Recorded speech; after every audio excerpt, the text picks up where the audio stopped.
Hello বন্ধুরা, আসসালামু আলাইকুম। রাব্বি স্পাইসি কিচেনে আপনাদেরকে স্বাগতম। আজকে আপনাদের সঙ্গে শেয়ার করব সুন্দর একটি বিকেলের নাস্তার রেসিপি। ঘরে থাকা সামান্য উপকরণ দিয়ে ঝটপট বানিয়ে ফেলতে পারেন আজকের সুন্দর এই রেসিপি। তাহলে আর দেরি কেন, চলুন দেখে নেওয়া যাক। রেসিপিটি তৈরি করার জন্য 3টি ডিম সিদ্ধ দিয়েছি। ডিম সিদ্ধ দেওয়ার সময় একটু লবণ দিয়েছি যাতে ডিমটি ফেটে না যায়।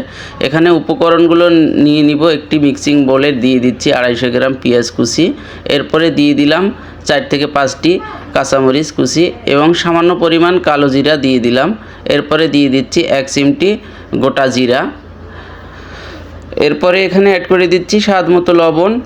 এরপরে অ্যাড করে দিচ্ছি হলুদ গুঁড়ো 1/4 চা চামচ পরিমাণ। এরপরে 1/4 চা চামচ পরিমাণ দিয়ে দিলাম মরিচ গুঁড়ো, কাঁচামরিচ যেহেতু অ্যাড করেছি। এখানে আদা ও রসুন বাটা দিয়ে দিলাম 1/2 চা চামচ পরিমাণ। 1 চা চামচ পরিমাণ দিয়ে দিলাম গরম মশলার গুঁড়ো।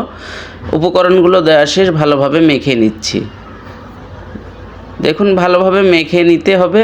এরপরে এখানে অ্যাড করে দিব বেসন।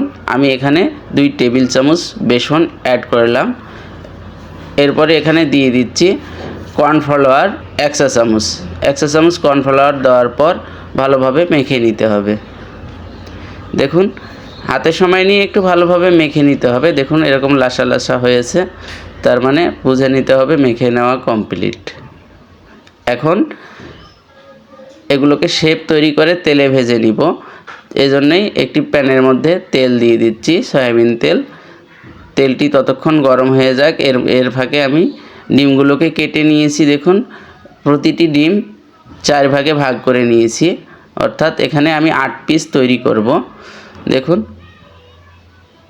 শেপ দিয়ে নিচ্ছি। ডিমটা মাঝখানে বসিয়ে ভালোভাবে শেপ দিয়ে নিতে হবে। ডিমটাকে মাঝখানে বসিয়ে এরকম চাপ দিয়ে দিয়ে লম্বা লম্বা শেপ দিয়ে নিতে হবে। দেখুন একদম ডিম চপের মতো এটাকে এরকম শেপ দিয়ে নিতে হবে। সুন্দর এই রেসিপিটি আপনাদের সঙ্গে শেয়ার করতেছি। ভিডিওটি ভালো লাগলে একটি লাইক করে দিবেন।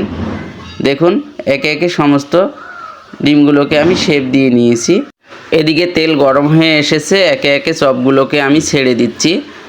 এগুলোকে চপ বলতে পারেন, কেননা আমি এগুলো পেঁয়াজ, কাঁচামরিচ এবং বেসন দিয়ে তৈরি করে নিয়েছি। ডিম চপ তো আলু দিয়ে তৈরি হয়, তো আমি আজকে আপনাদেরকে এই সুন্দর রেসিপিটি তৈরি করে দেখিয়ে দিচ্ছি।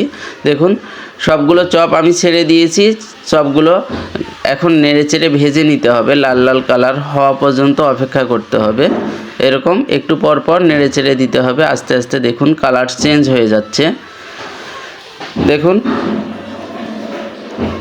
পারফেক্ট কালার চলে এসেছে। এখন চপগুলোকে আমি নামিয়ে নিব।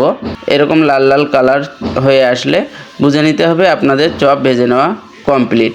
আমি এগুলোকে এখন নামিয়ে নিব। একটি চপ ভেঙে আপনাদেরকে দেখিয়ে দিচ্ছি। দেখুন অসাধারণ হয়েছে আজকের এই নাস্তার আইটেমের রেসিপিটি। তো খুব অল্প সময়ে ঝটপট বানিয়ে ফেললাম আজকের মজাদার এই নাস্তার আইটেমের রেসিপিটি। আপনারা একবার হলেও বাসায় ট্রাই করবেন। কেমন হয়েছে অবশ্যই কমেন্ট করে জানাবেন। রেস্টুরেন্ট কিংবা বাসার যে কোনো রেসিপি পেতে চোখ রাখুন রাব্বি স্পাইসি কিচেনে।